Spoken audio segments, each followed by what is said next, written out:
Hello everyone, welcome to another episode today of Fortnite School. This is episode 7, and I'm going to give you some quick tips before duo starts later today. First, we're going to talk about picking the duo. And now if you want to do way better in duos, make sure you check out the Fighting Masterclass by Desi and Jesus, and a ton of the top tier pros like Reet, Muzz, Aviv, all of these top tier fighters. Make sure you check it out, link in the description. Just take a look at it, read it through, and I promise you, you'll like it. So with picking a duo, we obviously want to look at one of the most important things, the vibes. Vibes is so important when it comes to finding a duo partner. You want someone that you enjoy playing with. Otherwise, it's going to be a drag. Tournaments are going to drag on longer. Tournaments aren't going to be as fun. When you even win a game, it's going to be like, oh yeah, we won, instead of, yes, let's go, bro. We're the best. You know? Vibes are everything. Vibes are almost as important as the skill of the person. If you don't vibe with your teammate, then you're actually kind of selling already. But that being said, there is kind of a scale to this. Now, if we make a scale of friendliness right here, this is a scale of friendliness with your teammate. This is, we hate you, but we're playing with you to compete with you. Now, you want to be a solid range up from the neutral scale, but not too far towards the top. The top, right here, if you're too good friends with someone, you're not going to be locked in enough on the tournament. Now, a lot of people say you shouldn't be friends at all with your teammates, especially at the highest level. But I personally think that having chemistry is going to make you want to play with these people. So you definitely should have a decent range of chemistry, maybe around this point, not too far, because then we're leaning towards distracted level instead of placing level. You also want to try picking someone with a similar passion level to you. Now, me personally, I am top tier passioned in on this game. If we again go with a meter. I'm probably up here on the passion meter within the last two. Like, if I do creative 1v1s, I am the guy that is fully trying. If I do a comp, I'm the guy that is fully trying. I will camp in a bush for 2 hours just to get a solid placement. I don't care. I love this game. I work hard in this game.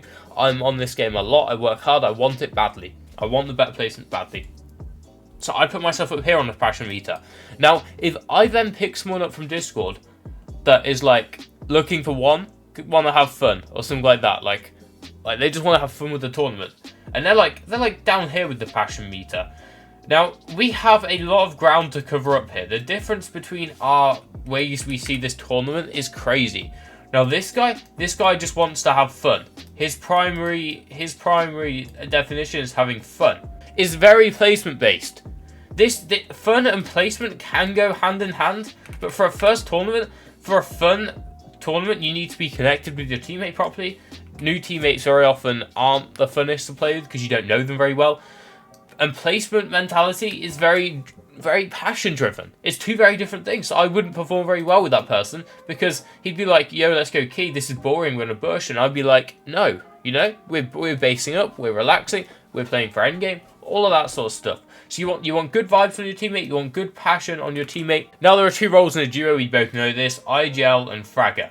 Now, this one's quite obvious, I won't spend a lot of time on this one, but if you're picking up a duo partner and you're on IGL, you're quite obviously not going to go for another IGL. As an IGL, you want someone that complements your fighting.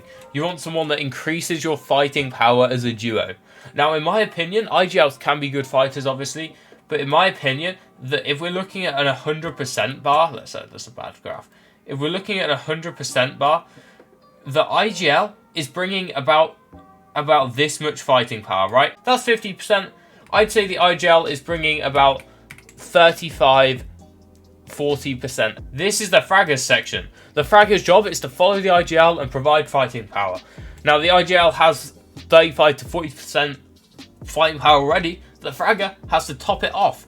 And that is the Fragger's role. The Fragger's job is to provide more of a fighting power, because that's one of his only jobs. The IGL's got to lead the entire game, follow all the rotates, do all the rotates, plan all the rotates, get you to endgame, get you through endgame. This Fragger's got to still carry a lot of weight. Now, this is why you can't play with two IGLs. Let's say 20% fighting power, 20% of what a team needs to do well. And then he plays with another IGL who has 40, maybe. Just go with 40. Now, he's got double what the 20's got.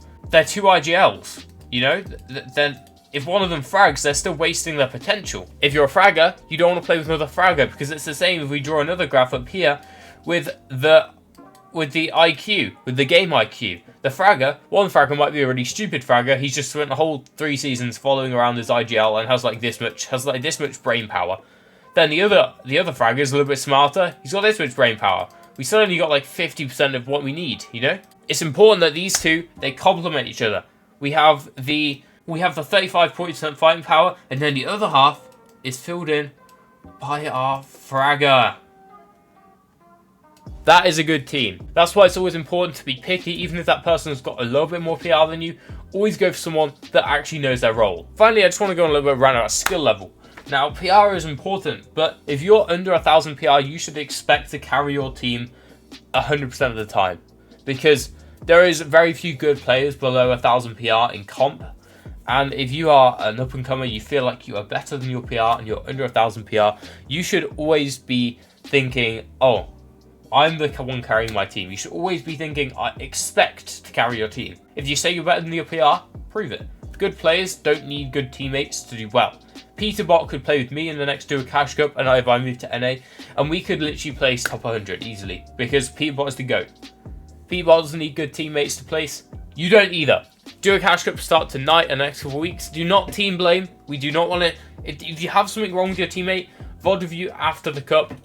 VOD review after the cup. Jump in a call with them. Go through the games. You did bad here. You did bad here. That's the time for it. Not during the tournament. If you die, it's like, oh, it's all good, man. We go next. We go next. Always move on. You always move forward during a tournament. You can't move backwards because the game's already done. So you move forward during a tournament, and then you move backwards after the tournament to talk about it. Hey, man, you really sold this game. You really sold this game. You went up, you got killed, you didn't block your back, or something like that. You didn't block your back. There's accountability after the tournament, and during the tournament, sometimes it's best just to admit you didn't play it the best, or just cope. Just cope and then talk about it after, because coping keeps your confidence up, and you'll be chilling for the next games. That's all, guys. Make sure you check out the Fighting Masterclass. It's going to help you bring that fighting percentage bar up over the next couple of weeks, slowly higher and higher. And I hope you enjoyed this video. Make sure you go JKC in the front item shop as well, and I'll see you in a bit. Have a wonderful day, and good luck.